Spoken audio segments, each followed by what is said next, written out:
Today I'm going to share with you a wiring diagram for a meter base and a main disconnect panel, and this is going to be for a single family dwelling unit.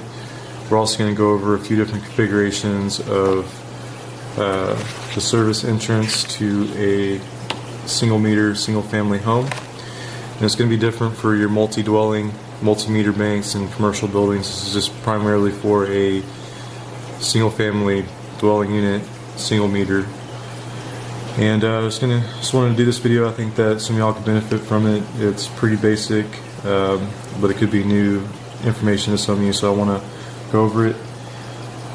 And we're going to start right here. This is your meter and this is your panel board, the main disconnect. Here I'm going to show a riser going up, and it could be coming in from the bottom too, depending on what you actually have. But I think the most common is a riser, so we'll go with that. And it's going to start right here. This is going to be your line, and line and load is your in and out. On your meter bank, your line will always be on the top and load is always on the bottom. So if you had your incoming feed coming into the bottom, it would go to the top. If it's coming in from the top, it goes to the top. So line and load, and there's going to be 3 conductors coming in. It's going to be black.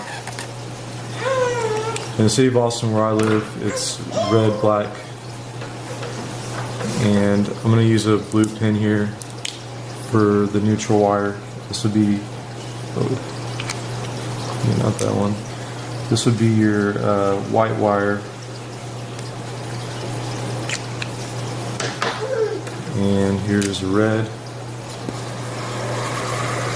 So those are your 3 incoming lines. Going to the top of the meter, the line side, and then from here we're going to go to our panel board. And depending on what kind of panel you're using, you're actually installing this, you're going to want to check to make sure which is the ground and the neutral. They bond together anyhow, but you're going to want to look at that, make sure that you're landing the neutral to the right side. Usually it's pretty obvious when you're looking at it. So here's the black. And that's going to go there, and it's basically your A and B phase.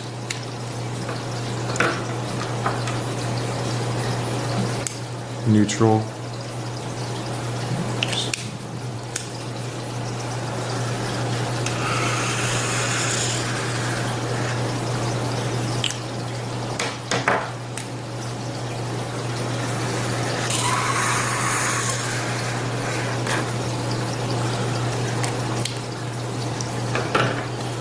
Okay, then you're going to have a ground wire. If you have a slab, it's usually going to be a U for ground, where it will come into here and connect to your ground bar. So the first point of disconnect, your neutrals and your ground, it bonds. If you don't have a UFR, then it would come in from a ground rod down below, and it's going to connect to this bar right here. Some panels have lugs, some don't. Could be something like that.